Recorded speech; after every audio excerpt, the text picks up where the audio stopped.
จังหวัดละปูนร่วมกับสถานีวิทยุกระจายเสียงแห่งประเทศไทยจังหวัดละปูนกรมประชาสัมพันธ์เสนอรายการผู้ว่าราชการจังหวัดละปูนพบประชาชนปะป้อเมืองอู้เรื่องละปูน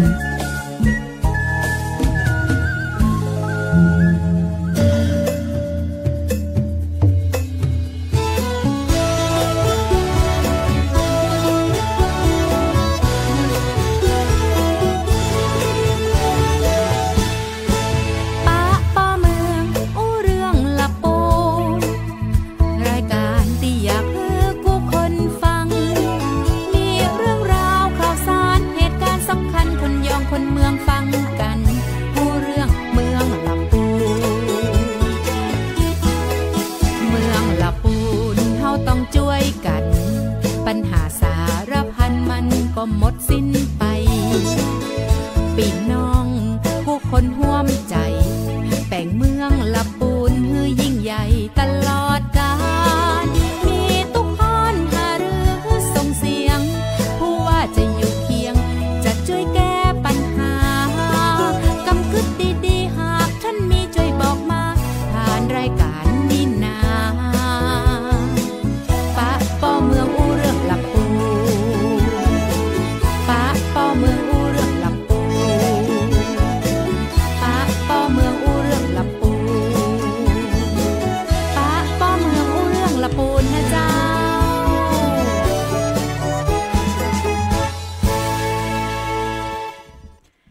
ป้อเมืองอู้เรื่องละปูนนะเจ้าสวัสดีท่านผู้ฟังท่านผู้ชมทุกท่านนะเจ้าต้อนรับท่านผู้ฟังท่านผู้ชมทุกท่านนะเจ้าเข้าสู่รายการวิทยุผู้ว่าราชการจังหวัดละปูนพบประชาชนนะเจ้าป้อเมืองอู้เรื่องละปูนนะเจ้าวันนี้ปะกันเนาะวันศุกร์สุดสัปดาห์นะเจ้า 8 นาฬิกาหลังเคารพธงชาติเจ้าคุณผู้ฟังถึง 9 นาฬิกานะเจ้ารับฟังกันผ่านทางสถานีวิทยุแห่งประเทศไทยจังหวัดละปูน FM 95 กรมประชาสัมพันธ์นะเจ้าซึ่งวันนี้ท่านผู้ว่าราชการจังหวัดละปูนเจ้าท่านวิวัฒน์อินไทยวงศ์นั้นมีภารกิจนะเจ้าวันนี้ท่านก็เลยกรุณาฮื้อทางด้านของท่านรองผู้ว่าราชการจังหวัดท่านชาตรีที่นนท์มาร่วมอู้กันในรายการสวัสดีเจ้าท่านรองเจ้าครับสวัสดีครับดีเจออยครับเจ้าเมื่อนานไหนได้มาปากันเตือนเนาะ แล้วแต่ท่านผู้ว่าจะมอบมาครับ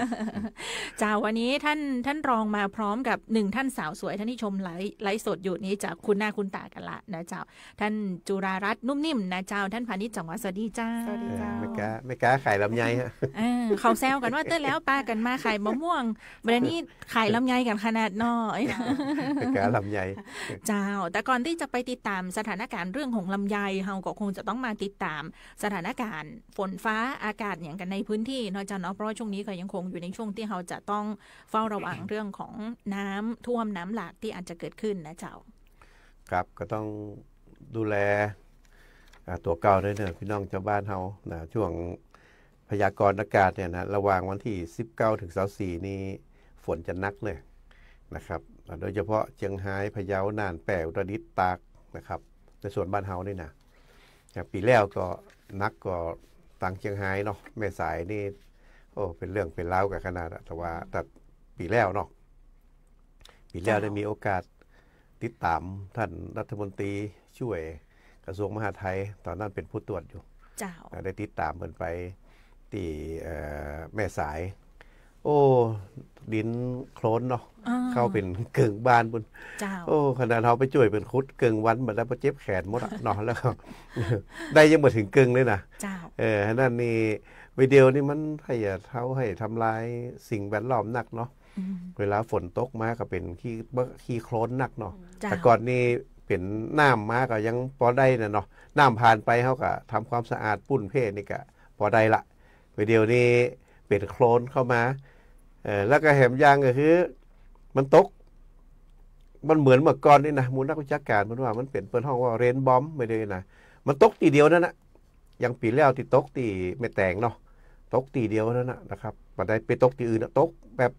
น้ำแต่งขึ้นจนพอท่วมป่างจ้างเนาะจ้างพอล่มอ่ะมันเขาก็แบบเคยได้ยินครับกำเตือนเนาะว่าน้ำท่วมจ้างจนพอดีมาตันนี่นะแค่นั้นแหละเป็นห้องว่าเรนบอมมันเหมือนกับ ระเบิดฝนลงตีเดียวเด้อเนาะเป็นการตกตีเดียวนะครับเพราะนั้นเนี่ย19 ถึง 24ต้องระวังนะครับมันละปูนเขาก็เอาเรื่องอยู่เหมือนกันนะ 2-3 เดือนก่อนกระทาไม่หลอบเนาะ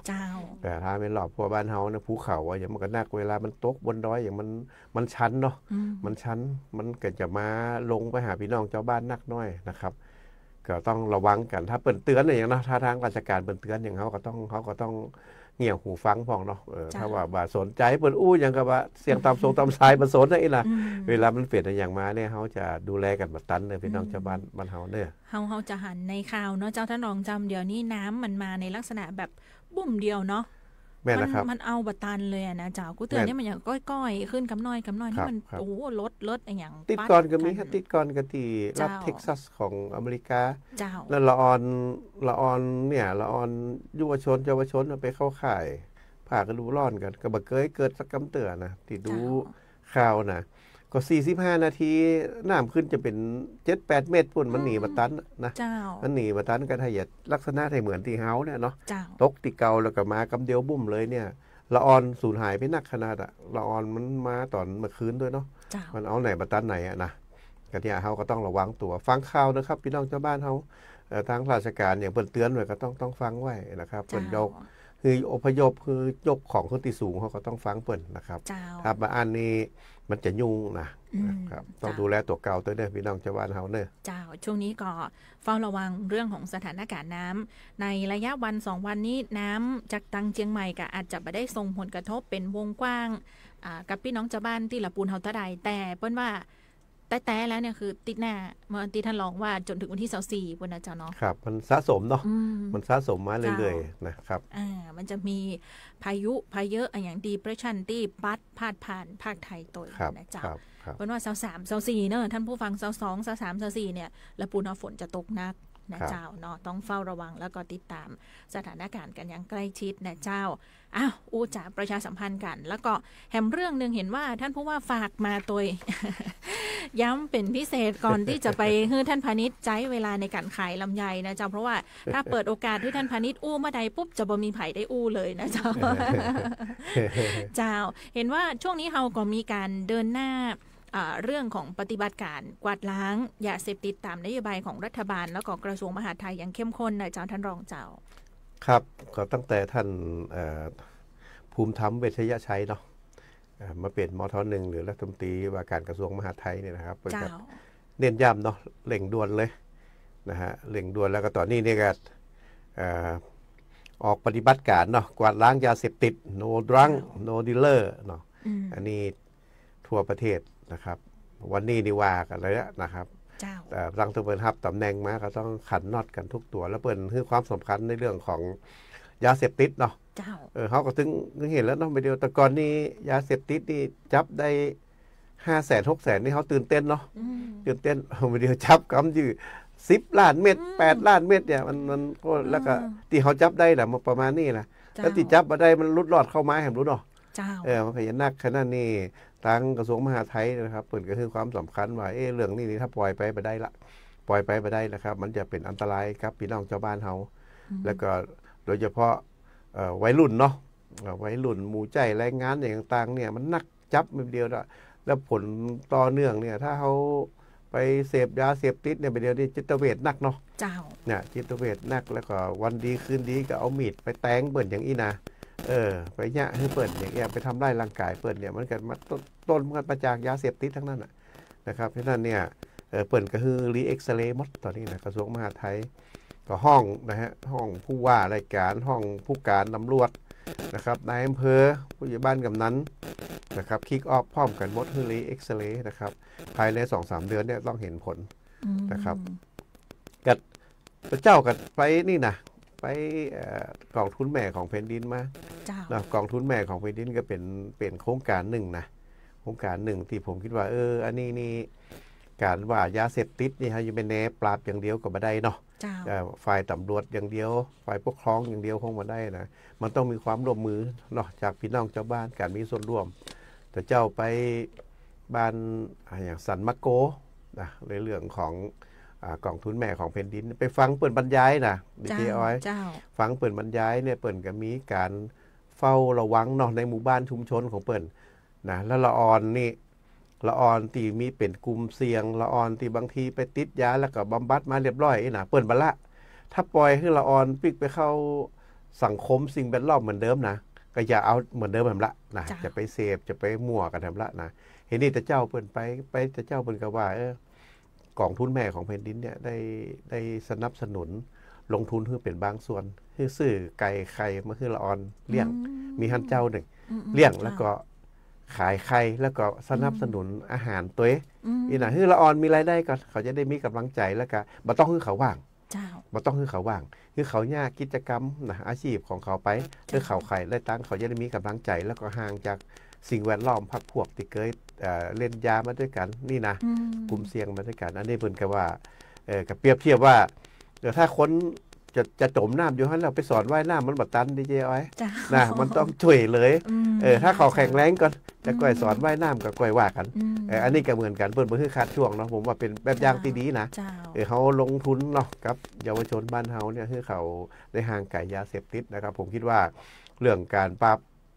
าบยาเสพติดกวาดล้างยาเสพติดของรัฐบาลเนี่ยนะครับคงต้องสอดประสานกันทุกองค์คาพยพเนาะเริ่มตั้งแต่ชุมชนเลยดีเจอ้อยถ้าชุมชนเข้มแข็งนี่นะชลบพี่น้องเจ้าบ้านเมื่อคืนนี่มีการตั้งด่านตรวจกันนี่นะลูกหลานไผเข้าบ้านดึกๆดื่นเป็นประจำแล้วก็มี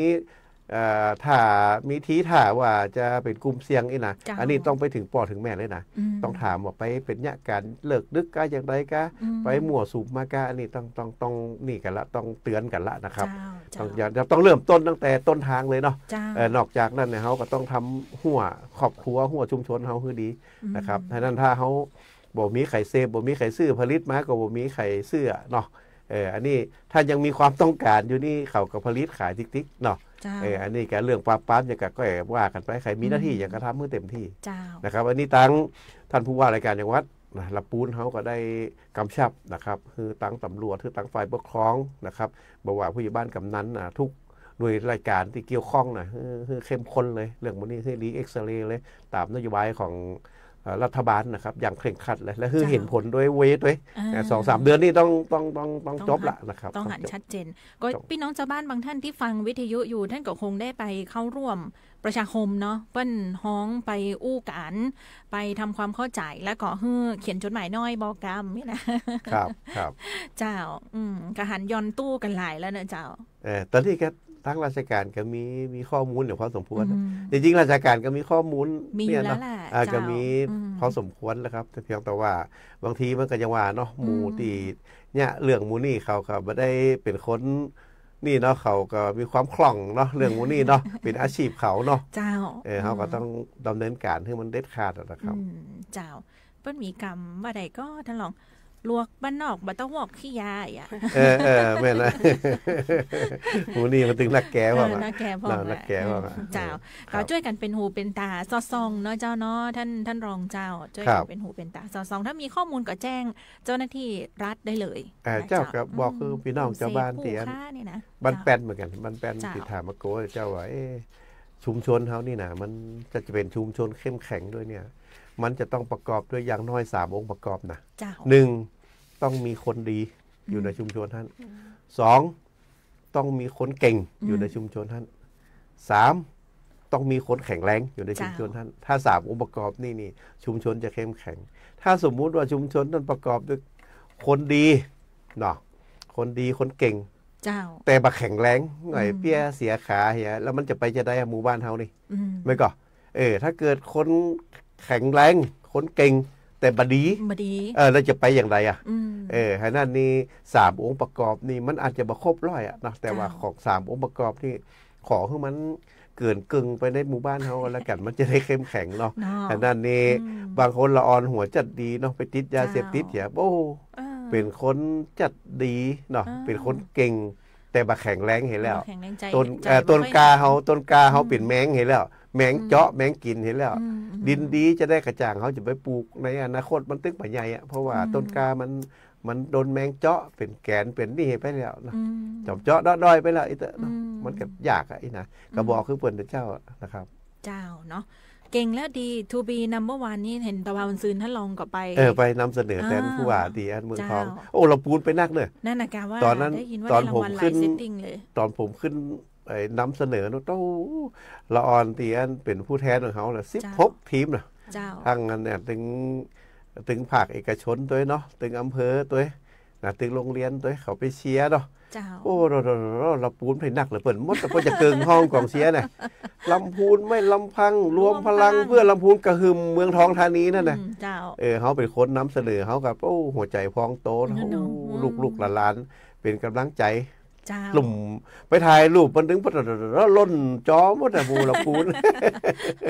วิทย์ไปทางใดก็วิทย์พันหน้ากันบ่ค่อยเนาะแม่นอีกะเนาะอีละออนมีกิจกรรมที่ทำมันจะดีมูนี่ดีมันจะห่างไกลยาเสพติดเยี่ยมเลยที่แล้วที่ยังเนี่ยคือป้องกันไว้เนี่ยดีที่สุดเนาะอย่างที่มันเป็นไปแล้วก็เดี๋ยวก็ว่ากันช่วยกันแก้ครับเจ้าเนาะอันนี้เป็นเรื่องของการรณรงค์ป้องกันและแก้ไขปัญหายาเสพติดเพราะฉะนั้นมีลูกบอกลูกมีญาติบอกญาตินะจะมีคนใกล้ชิดก็ฮื้อปากันบอกคนใกล้ชิด3เดือนนี้รัฐบาลเอาแต่ละปูนเฮาก็เดินหน้าขับเคลื่อนอย่างเข้มข้นจริงจังถ้ายังบ่กลับตัวกลับใจเตื้อโดนยับเนื้อก็คือบ่มีการละเว้นนะจริงๆกับ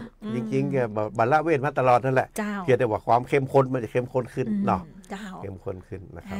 ช่วยกันเนาะช่วยกันเจ้าคือหมู่ฝั่งเจ้าอย่างที่ท่านรองบอกอันใดอันหนึ่งในธรรมมันจึงบ่สำเร็จต้องควบคู่กันต้องช่วยกันนะเจ้าคุณผู้ฟังอยู่ใต้กันกับท่านรองผู้ว่าราชการจังหวัดละปูนเจ้าท่านชาตรีที่นนท์เจ้าท่านรองผู้ว่าที่อุกเมืองได้มี1ท่านเท่านั้นเขาเป็นคนเมืองเนาะเป็นคนเมืองท่านผู้ฟังบอกว่าโอ้ว่าติดใดนี้ท่านรองชาตรีมานี่จะเฝ้าฟังเปิดวิทยุดังๆว่าอุกเมืองได้นะเจ้าวันนี้ซ้ำมาพร้อมกับท่านพาณิชย์จังหวัดละปูนนะเจ้าคนเมืองเหมือนกันท่านพาณิชย์คนที่ไหนก็เจ้าคนจังหวัดแปร่เจ้าแปร่โอ้สาวเมืองแปร่เนาะเมืองแปร่แห่ระเบิดมันเป็นส่วนใหญ่จะว่าประจบดีเจอ้อยเจ้ามันว่าเมืองแปร่แห่ระเบิดถิ่นกำเนิดคนหน้าตาดีเขาว่าประจบถิ่นกำเนิดคนหน้าตาดีนี่เขาว่าประจบเพราะว่าเขาขอแจมหน่อยเพราะป่อเขาคนลูกแปร่เขาขอแจมด้วยเปิดนิดหน่อยเป็นว่ามีที่มาหม้อนะเจ้าท่านพาณิชย์กับช่วงนี้เดินสายออกรายการโปรโมทประชาสัมพันธ์ตอนซื้อหันไปรายการแซ่บพาซ่าเจ้าออกทีวีมาเจ้าท่านรองได้หันหรือยัง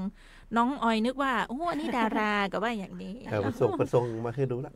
อินฟลูเอนเซอร์ของละปูนครับนี่นะตอนนี้หน้าเป็นลำไยไปแล้ว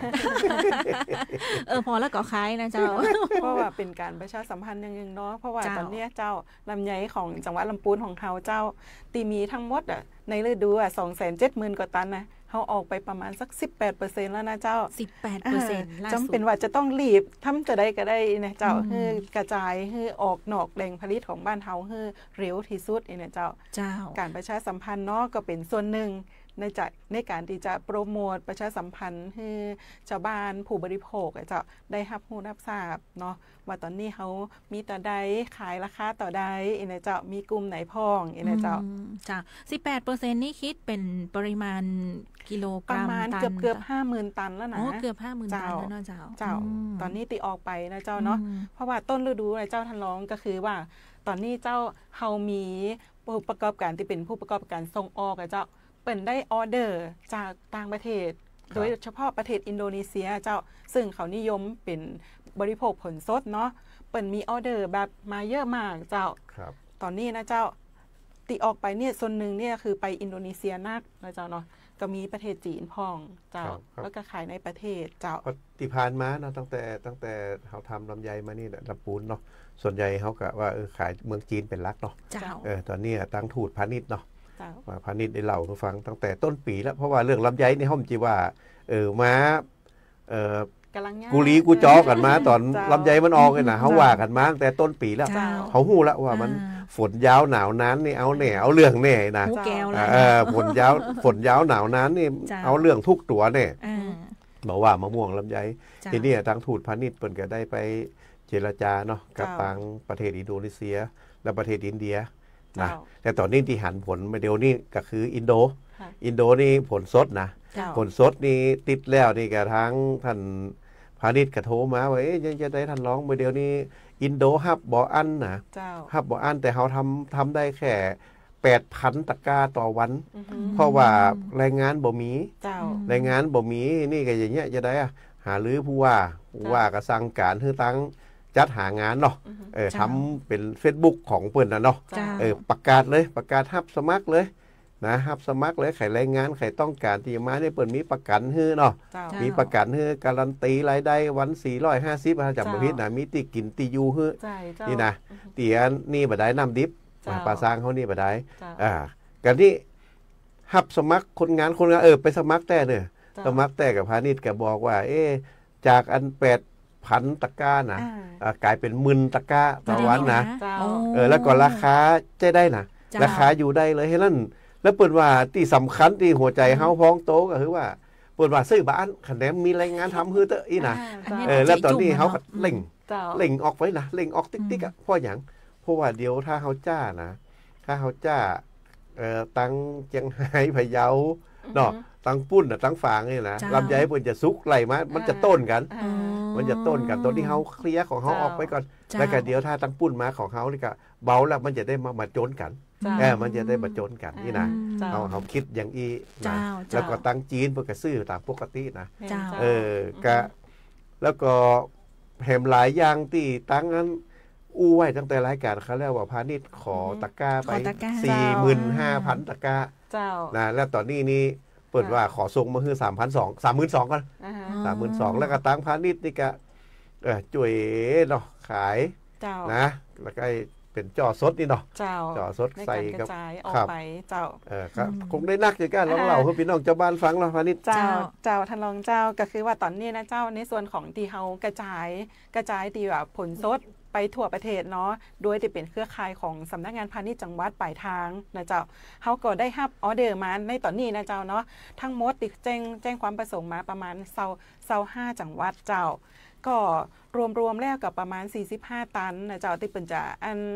นำผลผลิตของเขาไปขายในงานเทศกาลของฟู้ดเฟสติวัลนะเจ้าของแต่ละจังหวัดนะเจ้าเนาะซึ่งในตอนนี้เจ้าเขาก็ทยอยส่งแล้วนะได้หันท่านทรงไปใต้มากกว่าเจ้าทางภาคใต้ภาคกลางเนาะเจ้าเนาะตอนนี้ส่งไปแล้ว4จังหวัดแล้วเจ้า15กว่าตันแล้วนะเจ้าเนาะ15กว่าตันแล้วก็มีออเดอร์เตียเขาจะทยอยส่งเข้าไปแหมเรื่อยๆเนาะเพราะว่าของเขานี่ก็มีต่างจังหวัดนี่เป็นสั่งมาเรื่อยๆเลยนะเจ้าใบสั่งซื้อกับทยอยมาเรื่อยๆเลยนะเจ้าอันนี้เป็นแนวทางที่เราได้เตรียมกันไว้ตั้งแต่ที่ท่านรองอู้ฟังบกก่อนดีเจออยจำได้เป็นเมื่อมาแล้วถ้าท่านผู้ฟังแฟนรายการนี่จะจำได้ท่านรองมาเมื่อใดนี่มีเรื่องนมเรื่องมะม่วงเรื่องลำไยเนี่ย3เรื่องเนี่ยมันเป็นเรื่องรักของเราปูนเลยแหละแล้วราคาตีเฮาคือทางกลุ่มเนาะมีการรับซื้อจากพี่น้องเกษตรกรเนี่ยเจ้าจะต้องซื้อในราคาที่สูงนะเจ้าเนาะบวกขึ้นไปแหม2 บาทนะเจ้าเนาะในการที่จะกระจายออกนอกแหล่งผลิตของเขาเนี่ยเจ้าตามโครงการที่ของพาณิชย์นะเจ้าตามโครงการพาณิชย์เจ้าเห็นว่าเดียวท่านรัฐมนตรีช่วยพาณิชย์ก็มีกำหนดเจ้ามาละปูนอยู่มั้งก็เจ้าวันประมาณวันจันทร์เจ้าวันที่21กรกฎาคมนะเจ้าเนาะท่านก็จะมาดูว่าในส่วนของผลผลิตที่มีอยู่ตอนนี้นะเจ้าเนาะที่จะสามารถผลักดันออกไปต่างประเทศนะเจ้าโดยเฉพาะประเทศอินโดนีเซียประเทศจีนเนี่ยเป็นอย่างไรแบบไหนหรือแม้กระทั่งประเทศอินเดียที่เขาจะมีการเพิ่มเติมเข้าไปนะเจ้าเนาะก็จะผลักดันออกต่างประเทศให้ได้มากที่สุดนะเจ้าเนาะเจ้าได้ยินข่าวจากทางจังหวัดจากท่านพาณิชย์บอกว่าเพิ่นเริ่มเปิดลงมั่งก็เจ้าลงผู้รวบรวมผลผลิตนะเจ้าแล้วก็โรงงานแปรรูปเริ่มเปิดทยอยเปิดเพื่อรับซื้อแล้วตั้งแต่วันที่15เป็นต้นมาเนาะจริงๆแล้วทยอยตั้งแต่ต้นอาจจะแบบมีน้อยเนาะแต่ตอนนี้คือ15เป็นต้นไปเนี่ยเจ้าเขาก็เริ่มเปิดเยอะขึ้นนะเจ้าก็จะเต็มสตรีมกันเพิ่มมากขึ้นเนาะเป็นการรองรับปริมาณผลผลิตที่ช่วงเนี่ยเจ้าตีเป็นบอกว่าตั้งแต่วันที่15กรกฎาคมจนถึง15สิงหาคมเนี่ยเจ้าจะมีผลผลิตเข้ามาค่อนข้างที่จะเยอะเนาะซึ่งในส่วนตรงนี้นะเจ้าเนาะในส่วนของทั้งของผลสดเขาก็มีในส่วนของประเทศอินโดนีเซียประเทศจีนนะเจ้าเนาะที่จะรองรับในส่วนของที่เป็นอบแห้งนะเจ้าเนาะทางนายกสมาคมอบแห้งนะเจ้า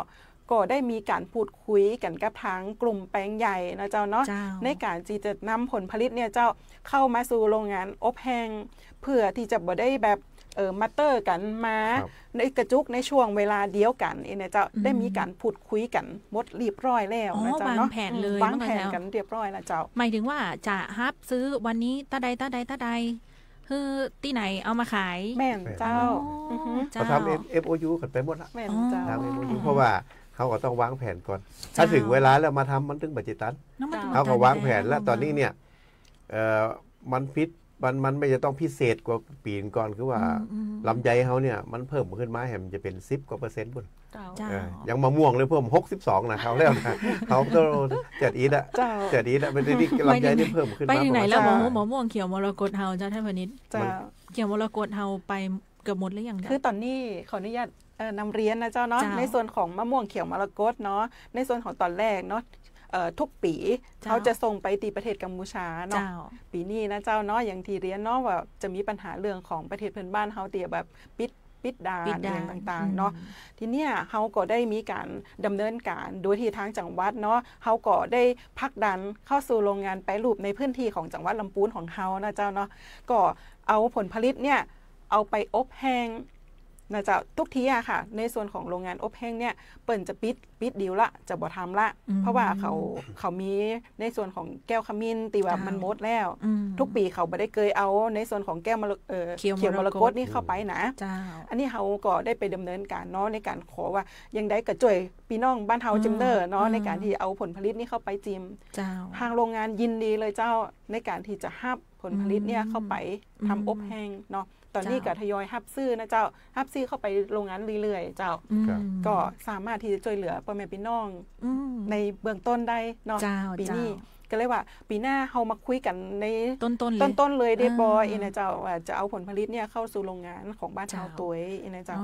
จิบแล้วจิบเลย เป็นการเริ่มต้นดีๆเพราะว่า เจ้า อันที่จะส่งไว้ต่างประเทศจริงๆถ้าเขาแปรรูปในบ้านเขาได้ก่อนเขาเป็นดับแรกก่อน เจ้า เนาะเขาขายเป็นสินค้าแปรรูปหนึ่งมันอยู่ได้เหมือน เจ้า สองมันได้ราคาดี เจ้า เนาะเรื่องจริงๆผลไม้เนี่ยเสน่ห์ของผลไม้ทุกอย่างมันใครก็อยากทานสดหมดอะเนาะอย่างลำไยเนี่ยเขาก็ทานสด เจ้า เนาะทานสดแต่ว่าถ้ามันล่นล่ำไปเนี่ยเขาก็ต้องมีการแปรรูปนะครับแล้วก็แปรรูปไม่ใช่ว่าบะทำนะตึงมะม่วงตึงลำไยบ้านเฮาก็ทำขนาดเพียงแต่ว่ามันก็แค่ประมาณ 3% เจ้า 3% ของ 300,000 กว่าตันนี่ดีเจออยมันก็น่านี่ก็แปรรูปนะมันได้บันัก เจ้า นะครับเพราะนั้นก็ตึงมะม่วงตึงลำไยเนี่ยคำตอบของเขาก็คือว่าต่อไปเนี่ยเขาต้องแปรรูปหนักขึ้น แล้วผลสดเนี่ยเขาต้องขายคือมันพอดีไม่ใช่ขายน้อยนะขายให้มันพอดีกับตลาดแล้วราคาต้องดีราคาต้องดีเพราะว่าอันนี้พี่น้องเจ้าบ้านเขาเนี่ยล้อมาเตอร์กันอย่างอีนี้มันก็จะถูกให้เหมาะนะอันนั้นเนี่ยเขาได้รับบทเรียนมาแล้วหลายปีละต่อไปก็ต้องทุกภาคส่วนครับเพราะว่าภาคธุรกิจเนาะที่เปิดมีส่วนที่จะต้องกล้าขายลำไยระหว่างประเทศเนี่ยเปิดเข้ามาประชุมกับเขาตลอด เจ้า เพราะเขาตั้งไว้ว่าเขาแล้วเนาะเขาว่าวันลำไยบายวันทีมลำพูนนี่เนาะที่เขาตั้งวิสัยทัศน์ของเขาไว้นะหนึ่งลำไยก็คือว่าบอกว่าลำไยปัญหาทุกเรื่องของลำไยตั้งแต่ปลูกจนขายเนี่ยนะคือถือว่าเป็นหนึ่งลำไยบายวันทีมลำพูนคือลำพูนเป็นหนึ่งเดียวบอกว่าเป็นปอกก้าบอกว่าคนปลูกนะบอกว่าราชการเขาต้องเป็นหนึ่งเดียวข้อมูลที่รายการหู้เนี่ยพี่น้องชาวบ้านต้องหู้คนปอกก้าที่จะขายถึงในประเทศถึงต่างประเทศต้องหู้เต้ากันถ้าอย่างอีมันถึงจะเดียนเพราะอย่างจะไปได้เนี่ยถ้าลองเหมือนอ่านใจอ้อยได้เลยอ่ะอ้อยกำลังจะถามพอดีเลยว่าเนี่ยเจ้าอ้อยอยู่ในข้อมูลตรงนี้อ้อยหันละว่าภาครัฐเปิ้นเตรียมการเปิ้นทำมาอย่างกันมาพ้องแต่บางทีเขาไปดูในโซเชียลหรือว่าเขาหันมีพี่น้องประชาชนชาวบ้านเกษตรกรอาจจะมีการตัดพ้อในเฟซบุ๊กอุ้ยราคามันถูกมันต่ำทำมาอย่างกันอยู่เมื่อใดก็เป็นจะอีอันนี้เขาจะมีวิธีการในการอันนี้มันเริ่มต้นตอนนี้แต่ก่อนเนี่ยมันกับสเปซสปาอย่างที่เปิ้นว่านะถูกละเพราะว่ามันมาได้เป็นหนึ่งเดียวเนาะแล้วประเด็นมันก็เริ่มจากที่เกษตรกรเนี่ยเปิดห้องว่าเกษตรกรแปลงใหญ่เนาะคล้ายๆหลักการคล้ายๆสากลนั่นแหละต้องรวมกันถ้าต่างคนต่างอยู่เนี่ยในการรวมผลผลิตคนที่เปิ้นจะมาซื้อเปิ้นก็บ่มั่นใจแล้วว่าตัวจะเสนอขายตัวมีผลผลิตตัวใดมันก็ผลผลิตตัวใดแล้วมันบ่เป็นรูปธรรมเนาะถ้าเฮาเป็นเกษตรกรแปลงใหญ่รวมกลุ่มกันอีนะรวมกลุ่มกันมาเนี่ยเขาก็จะหู้เลยว่าผลผลิตในกลุ่มของเขามีตัวใดแล้วแต่ละวันเขาออกได้ตัวใดเนาะแล้วราคาเนี่ยเขาอู้กันได้แต่ถ้าคนต่างอยู่เนี่ยมันตึงไปบ่ได้นะครับฉะนั้นเนี่ย เดี๋ยวนี้มันก็เริ่มละดอกเกษตรกรแปลงใหญ่ในอนาคตอาจจะต้องขยายให้มันเต็มพื้นที่อ่ะคือทุกคนเนี่ยหู้เต่ากันหมดและการราชการว่าอย่างไรเนี่ยกับตัวแทนของเกษตรกรแปลงใหญ่ก็เข้าร่วมกันทุกครั้งการสื่อสารการกระจายกันเนี่ยมันก็อยู่ในกลุ่มเราไม่จัดกว้างขึ้นเดียวที่ถ้าสวนไปอยู่ในสวนคนเดียวเนาะบ่คบไผ่ใบอย่างไผ่ทั้งนั้นนะเนาะเปิ้นว่าอย่างกับบ่ฮู้เรื่องไอ้นะบ่าดูอย่างไอ้นะถ้าอย่างอีเนี่ยก็จะมีอยู่แต่ว่าบางสิ่งบางอย่างในการสื่อสารคือมันผู้ทั่วไปนะในวงกว้างมันเป็นเรื่องจำเป็นว่าตอนเนี้ยเนาะทีมหลับปูนเนี่ยบอกว่าทีมบัญชีว่าการราชการนะทีมหลับปูนนี่คือทั้งทีมราชการทีมปอกก้านะทีมค้นปลูกเนาะทีมการเมืองพวกนี้มันต้องเป็นทีมด้วยกันเพราะนั่นเนี่ยเขาเป้าหมายคือว่าเพื่อคนหลับปูนเขาต้องว่าใครมาจากหน่วยไหนยังได้เขาบอกว่ากันละเรื่องนั้นบอกว่ากันละปอกก้าเพื่อก็ต้องได้กำไรถ้าบัดได้กำไรไปอย่ากล้าอย่างเพียงแต่ว่าเขาก็ต้องประคับประคองว่าปอกก้าก็ได้กำไรแต่พี่น้องเจ้าบ้านปลูกนอกเข้าขายของก็ต้องเหลือกำไรอย่างอีเขาก็บ่เอาแบบว่าคนหนึ่งได้กำไรนักคนหนึ่งก็เพราะจะตายแล้วอย่างอี้เขาก็ยอมกันมาได้เนาะเพียงแต่ว่าเขาก็ต้องให้มันเกิดสมดุลกันอย่างนี้มันเป็นหน้าที่ที่เขาทีมละปูนเขาต้องทำอย่างนี้ครับเจ้าก็ท่านรองบอกว่ามันต้องแม่จริงๆอย่างที่เคยอู้กันหลายๆครั้งว่าลำไยถ้าจะให้มันดีมันต้องเป็นลำไยคุณภาพยังเห็นล่าสุดท่านรองอธิบดีเมื่อกี้จากกรมท่านอธิบดีมาสองกรมเลยท่านอธิบดีมาสองกรมบ้านตะวันซื้อนี่มาได้เจ้ากรมวิชาการเกษตรกับกรมส่งเสริมการเกษตรท่านผู้ว่าราชการจังหวัดติดภารกิจอยู่กรุงเทพมอบให้ผมไปกล่าวต้อนรับแล้วก็ไปเสวนาไปร่วมฟังเสวนาเปิ่นนะเปิ่นกับม้าเปิ่นโอ้ผมกับได้หู้อย่างเห็นนักเลยว่าผู้ส่งออกเนาะผู้ปลูกลำไยแล้วก็ผู้คือการสนับสนุนอย่างกระทรวงเกษตรนี่เนาะเปิ่นว่าเปิ่นจะอย่างไรนะโอ้เริ่มต้นตั้งแต่ปุ้นเลยที่เปิ่นเป็นห่วงเนี่ยเป็นห่วงเพราะว่าเหตุการณ์มันเกิดขึ้นแล้วยังเป็นห่วงเนี่ยว่าทั้งผู้ส่งออกเนี่ยเปิ่นก็ว่าเปิ่นส่งไปอย่างปีแล้วเนี่ยสารพิษตกข้างนักเปิ่นก็ตีกลับเลยในล็อตนั่นนะล็อตนั่นน่ะแต่ผู้ส่งออกเปิ่นว่าเปิ่นเป็น5ตู้6ตู้ค่าเงินบ่ฮู้ต่อใดต่อดีนะก็ปล่อยคือเน่าไว้เนี่ยเพราะว่ามันเปิ่นบ่ฮับทีนี้ก็ต้องถามว่ามันสารพิษตกข้างมันเกิดจากหยังเกิดจากพี่น้องเกษตรกรเฮาเนี่ยเนาะไปใจสารที่บัดถูกต้องตามเปิ้นแนะนำพ่องแล้วก็ใจมันสารยังบ่หมดฤทธิ์แต่ก็เก็บอีแน่อย่ามาพ่นวันนี้มันผูกเก็บอีแน่มันก็บ่ได้แล้วก็การตรวจอย่างต่างๆนี่อย่างปกก้าเปิ้นก็มันก็บ่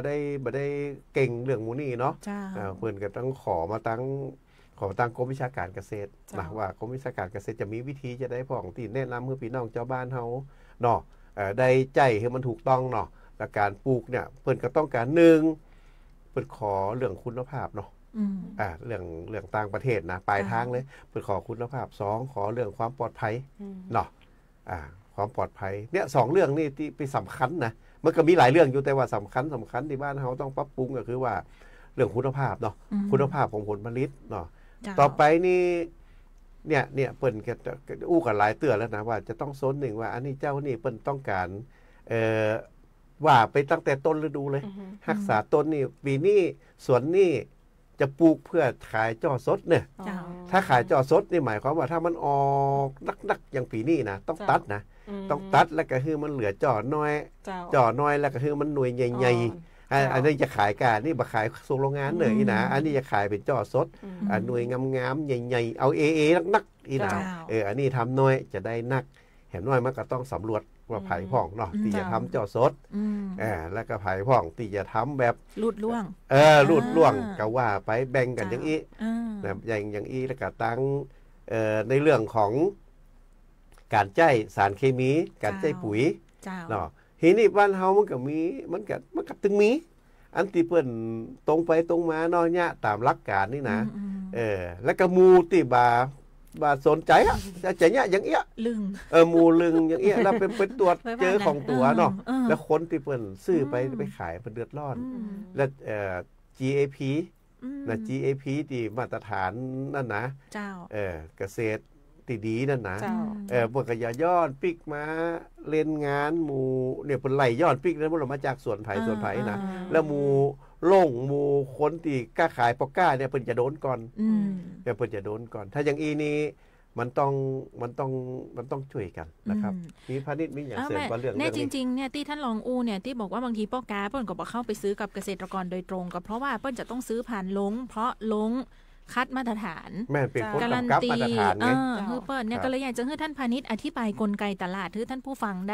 ด้ฟังหน่อยหนึ่งเพราะว่าหันท่านพาณิชย์ทำตลาดที่เราจะกระจายผลผลิตไปเยอะมากแต่เกษตรกรบางท่านเจ้าส่วนบางท่านเนี่ยก็ยังบอกว่าแล้วมันยังมาราคาถูกแล้วสุดท้ายแล้วลงก็ยังเป็นผู้กำหนดราคาอยู่อย่างอยู่เนี่ยอยากจะให้ท่านพาณิชย์อธิบายกลไกตลาดให้พี่น้องชาวบ้านเฮา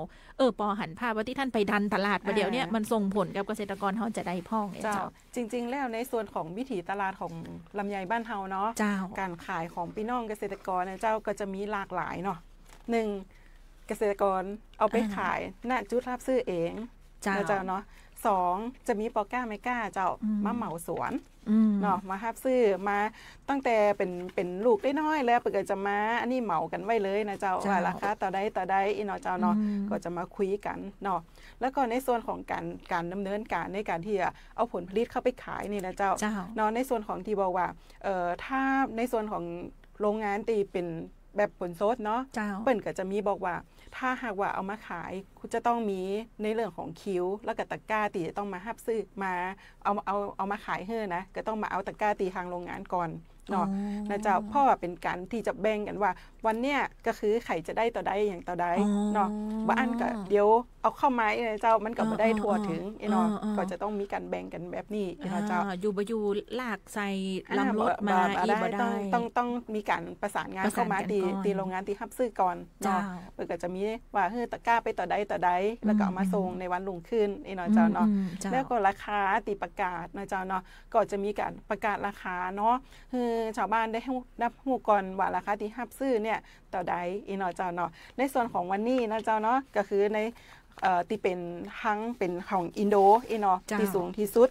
ที่มีการฮับซื้อราคาก็คือเกรดAA 2A นี่นะเจ้าก็อยู่ที่24 บาทนะเจ้าเนาะนะเจ้าแล้วก็ตีส่งออกจีนนะคะส่งออกจีนนี่ได้ราคาสูงเนอะ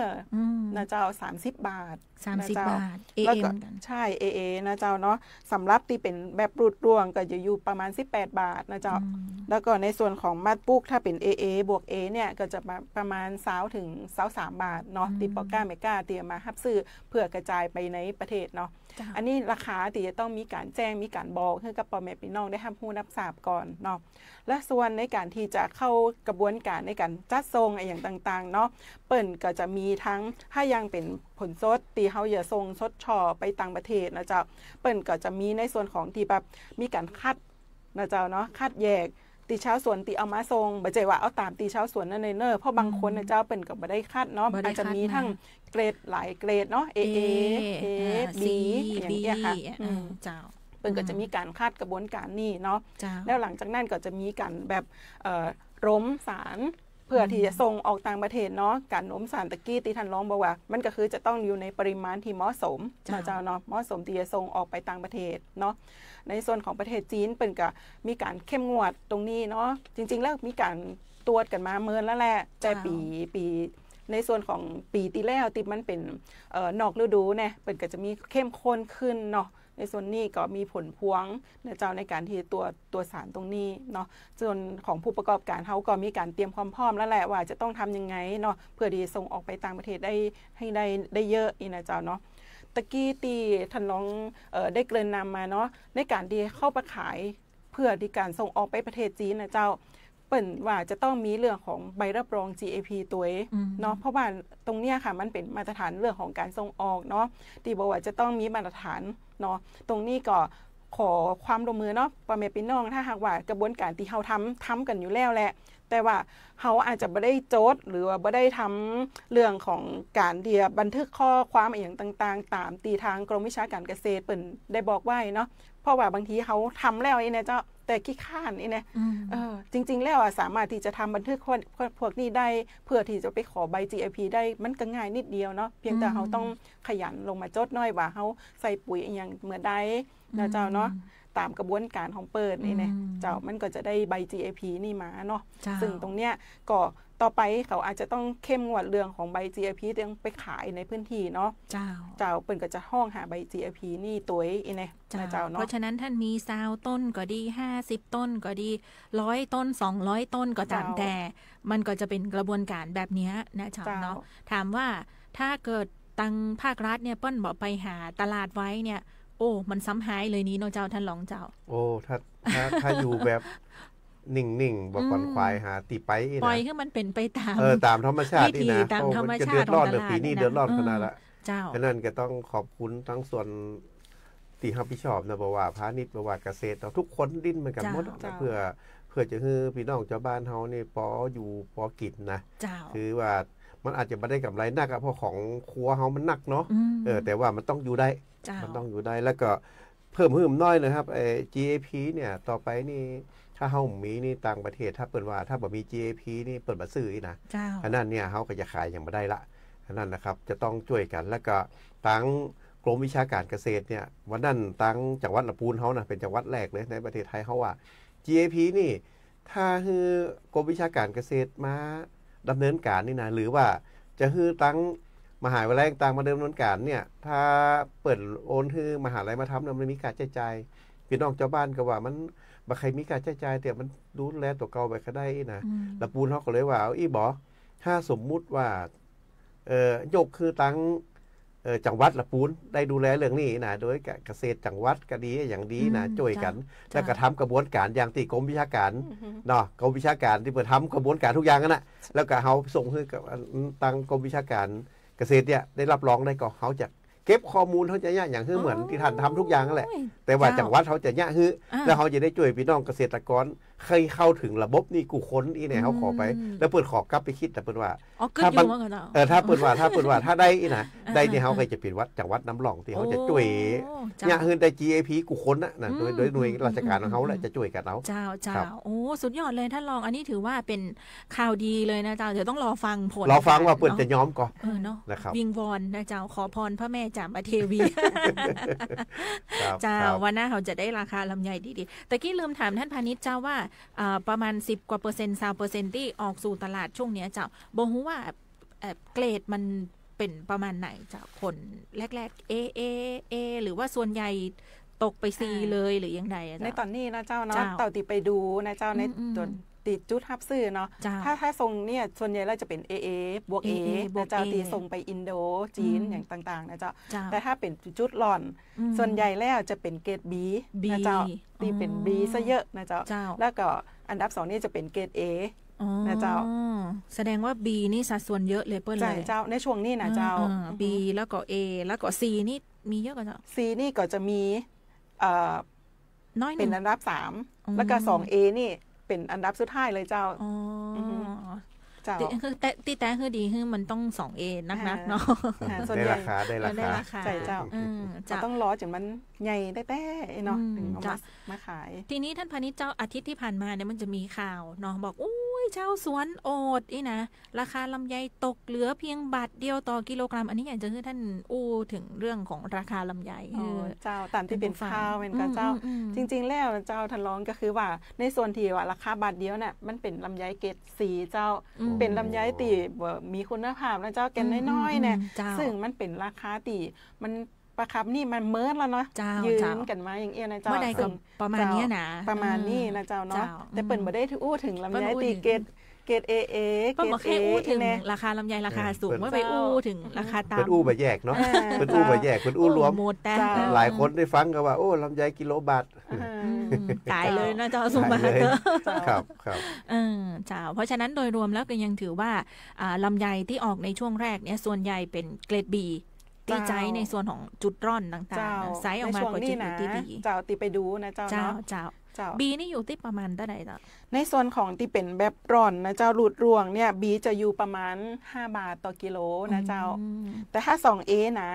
จะได้18บาทนะเจ้า18บาทต่อกิโลนะเจ้าแล้วก็เกรด A นี่ประมาณ9บาทต่อกิโลเจ้านะเจ้าช่วงนี้นะเจ้าเนาะเจ้าก็ยังถือว่าปอคุ้มทุนถ้าเฮาเนี่ยลำไยให้ได้คุณภาพเป็น 2A หรือ A เจ้าเขา เขาอย่าได้ตังค์นักเนอะ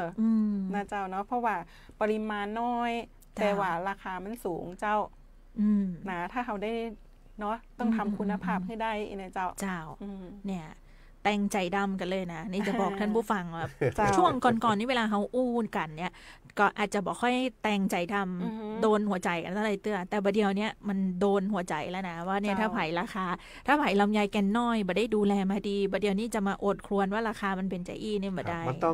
องอู้ตรงไปตรงมาดีๆไว้เขาก็ต้องอู้เอางามใส่กันเขาว่ากันตรงไปตรงมาเลยเนี่ยมันจะได้แก้ปัญหาถูกเอาอู้ลบไปลบมากันอู้เอางามนี่มันต้องอู้เสียเวลา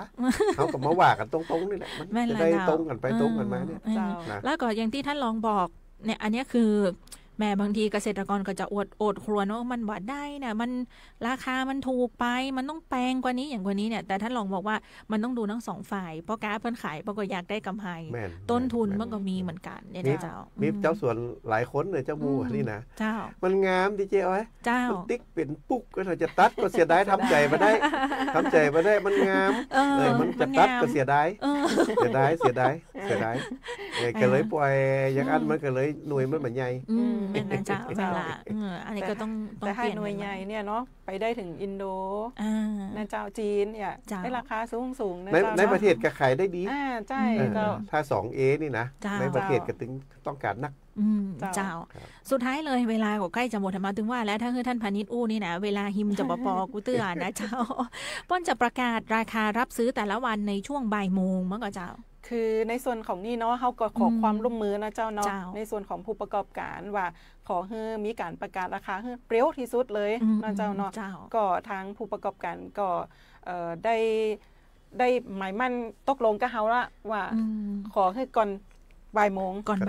นะเจ้าแล้วเนี่ยดังปีก่อนๆมาเนี่ยพี่น้องชาวบ้านไปเนี่ยไปถึงหน้าหลงหน้านั่นจะขายละอย่าราคากำลังมามันตะไดก็ต้องขายเพราะว่ามันมาถึงนี่แล้ว